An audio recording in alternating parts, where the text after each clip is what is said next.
For all those who appreciate the work that we're doing here on Standing for Truth, please hit that subscribe button because we are just getting started. Looks like I think your problem is the fact that you're rejecting a global flood to begin with. What we know about mutations, Jordan, is that they're overwhelmingly corrupt. They cause corruption, loss of biological information, and the fact that these low-impact deleterious mutations are accumulating in our genome and degenerating our information systems. Do you have a type of selection that would be able to stop that degeneration in order to take your fish to fishermen to begin with? I would dispute the basic premise that the mutations are accumulating at a deleterious rate, so a rate that would be impossible for selection to adjust to. Do you know approximately what the human mutation rate is currently, according to scientific consensus? Not off the top of my head, no. Well, I'm attacking it with physics because physics is what I know. I am not a physicist. I am not a biologist. I'm attacking it with physics because physics is what I know. I am not a physicist. No erosion between the layers. I'm not sure why there'd be erosion marks between the layers. I'm not a geologist, so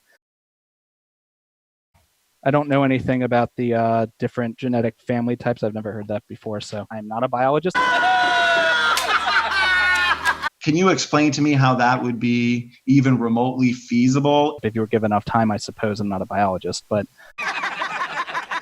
the empirical data and scientific evidence supports our bottleneck of Adam and Eve. I can't speak to it because I'm not a biologist and I haven't seen those studies. So, I don't have anything to say. All right. I don't want to speak outside of my expertise. How much of the genome would you say is functional on a percentage wise? I'm not a biologist. Do you have an answer for this problem of genomic degeneration? You'd have to read a biology textbook. I'm not a biologist, so I can't.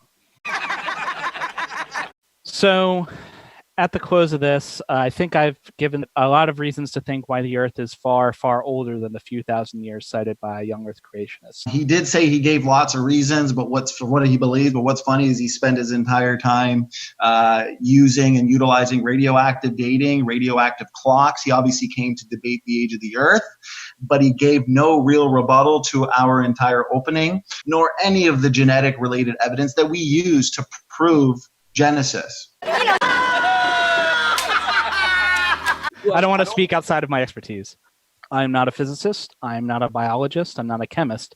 I am a layman in these subjects. I'm not a biologist. I am not a physicist. I'm not a biologist, but I'm not a geologist. I can't speak to it because I'm not a biologist. I'm not a chemist. I am not a physicist. I'm not a biologist. I'm not a biologist, but I'm not a biologist. I'm not a physicist. I'm not a biologist. I should ask you, do you believe that all life on Earth is related through common ancestry?